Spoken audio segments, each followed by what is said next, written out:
Freedom physically refined rice bran oil. Cholesterol ని శుభ్రం చేసేందుకు ప్రతిరోజు వాడండి. Freedom rice bran oil. Janasena party గుర్తు కేటాయింపుపై కొంత ఊరట లభించింది. ఆ పార్టీకి పూర్తి రిలీఫ్ అయితే రాలేదు, కానీ కొంతమేర రిలీఫ్ వచ్చిందని చెప్పొచ్చు. జనసేన అభ్యర్థులు పోటీ చేస్తున్న 2 లోక్సభ నియోజకవర్గాల పరిధిలో అసెంబ్లీ అభ్యర్థులు ఎవరికీ కూడా గాజు గ్లాస్ గుర్తు కేటాయించబోమని ఎలక్షన్ కమిషన్ తెలిపింది.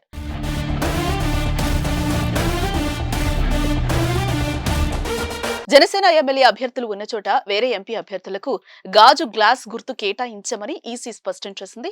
జనసేన గుర్తుపై ఈ మేరకు ఈసీ హైకోర్టులో అఫిడవిట్ దాఖలు చేసింది. ఇప్పటికే ఇచ్చిన ప్రాంతాల్లో రివ్యూ చేస్తామని ఈసీ అఫిడవిట్ లో పేర్కొంది. మొత్తానికి జనసేనకు కాస్త రిలీఫే, కానీ మొత్తానికైతే కాదు. ఇది పోటీ చేయని ప్రాంతాల్లో గ్లాస్ గుర్తు కేటాయించడం అంటే కూటమికి నష్టం చేకూర్చడమే కదా. మరి దీనిపై ఈసీ ఏం చేస్తుందో చూడాలి.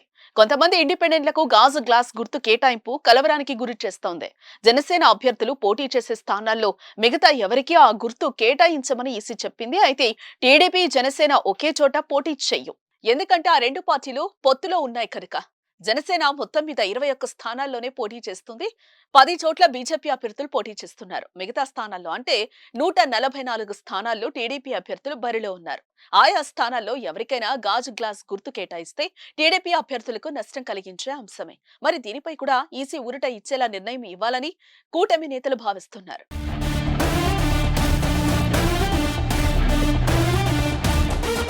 సుమన్ టీవీలో మీ పర్సనల్ అండ్ బిజినెస్ ప్రమోషన్స్ కోసం కింది నెంబర్కి కాంటాక్ట్ చేయండి.